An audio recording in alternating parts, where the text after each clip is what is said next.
cronológico ainda muito, digamos assim, de amadurecimento, Imaturo, né? de amadurecimento.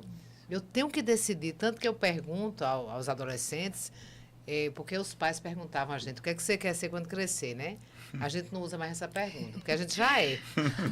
A gente já é desde sempre. Então, qual a profissão que você gostaria de exercer no seu futuro próximo? Não sei. A resposta é não sei. Eu perguntei a muitos deles, da turminha de Bruno mesmo. Né? Você quer fazer que curso? Não sei. Isso, para você, que é um professor que está vivenciando isso de perto, tem sido, digamos, percebido por você, Diego? Essa dúvida? Essa dúvida ela é bem natural. E eu acho que é pertinente, porque é o primeiro processo que o adolescente, vamos dizer, aquele adolescente que realmente está saindo do ensino médio naquele momento, né, que ele se vê dentro na vida real, vamos dizer assim, eita, eu preciso escolher alguma coisa para a minha vida.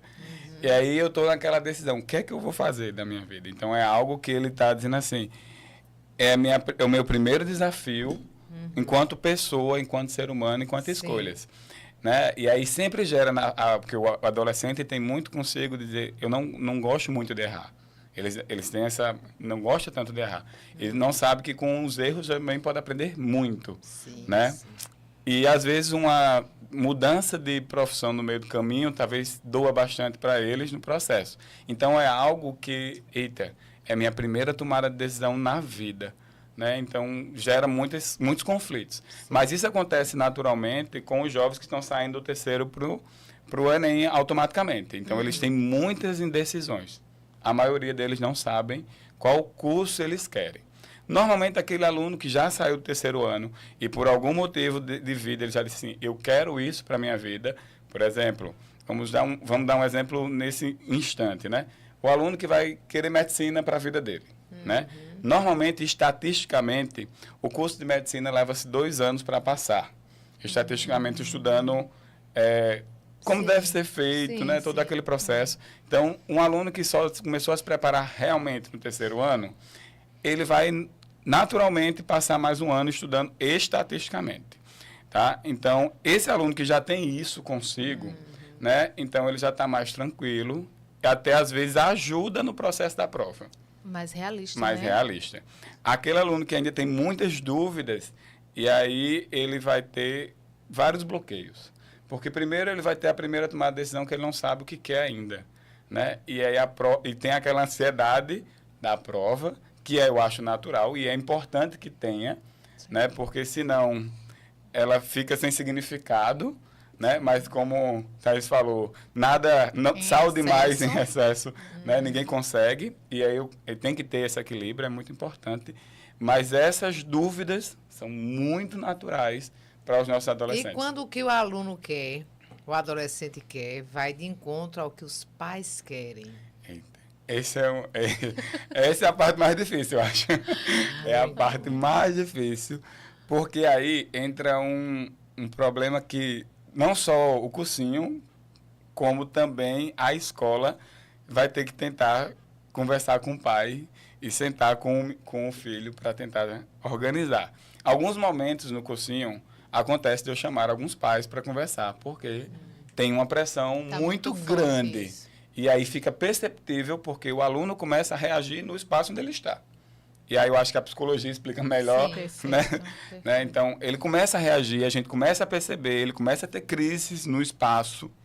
Tá? Então, a gente está ali, a gente vai ter que socorrer o aluno. Então, a gente percebe que as crises acontecem mesmo, né? Então, tanto que a gente tem um espaço lá, chamado espaço descanso para o aluno, que é para ele ter um momento de, eu não estou aguentando mais estudar, eu preciso relaxar, tem um espaço de descanso, né? Porque acontece e é necessário. Essa pressão familiar a gente sente muito. Nós que estamos do lado de cá, sentimos junto com o aluno, porque por mais que eles não queiram transbordar isso, mas é perceptível porque as ações dele fornecem isso. Então, a gente começa a perceber que tem alguma coisa errada, e aí algumas a gente conversa com o pai, faz chamada de vídeo, às vezes convoca o pai, convoca os psicólogos, alguns que já têm tratamento psicólogo, né? Então, a gente convoca para poder entender o processo que aquele adolescente ou que aquela pessoa está vivendo, porque isso vai acontecer naturalmente. Essa pressão do pai, eu acho que é a mais difícil do que só do adolescente. É porque envolve crenças e valores de uma estrutura familiar. Não é? Muitas vezes nem faz sentido você querer estabelecer para seu filho uma determinada profissão. Ah, porque todo mundo na família já fez isso. É uma hierarquia familiar. Isso é comum acontecer em algumas áreas, né? E daí você entende que só naquela área o seu filho vai ser uma pessoa bem-sucedida.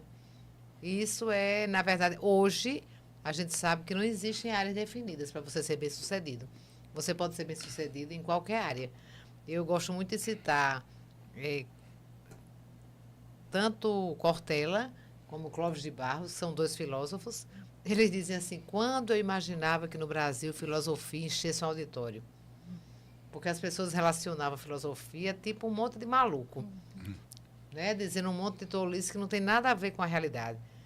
E são, obviamente, não é a maioria, mas hoje a gente tem um percentual de filósofos que realmente tem uns que enchem o auditório, mas tem outros que tem, digamos assim, está no patamar tão bom quanto, mas que chama a atenção das pessoas e eles têm um espaço no mercado. Então, isso é uma realidade nova, de uma profissão antiquíssima, que vem desde, antiquíssima mesmo, vem desde a antiguidade, né? A citar Sócrates, Platão, Aristóteles. Mas quantos séculos não passaram e os filósofos acabaram sendo considerados, é uma bobagem. E hoje está sendo revitalizado esse lugar. Então, hoje a gente reconhece que as profissões como um todo, elas têm sido vistas de uma forma diferente. Uma mudança de status, né? E elas têm significados também diferentes na sociedade. Então, é importante que todas as profissões existam. E a gente nem sabe quais profissões, para a prospecção futura, elas vão existir. Isso. Né? Que isso também é uma coisa exatamente. que é uma grande interrogação. Isso. Mas tem uma fala da senhora que me chamou muita atenção. Pode me chamar de você, que muito me orgulha. Eu quero arrumar uma briga aqui não, Diego. Tá bom. Uma fala que me chamou muita atenção, que é muito, muito real. Sim. É a hierarquia da profissão. Né? Isso é natural. Os pais querem que os meninos continuem com a profissão que eles já têm.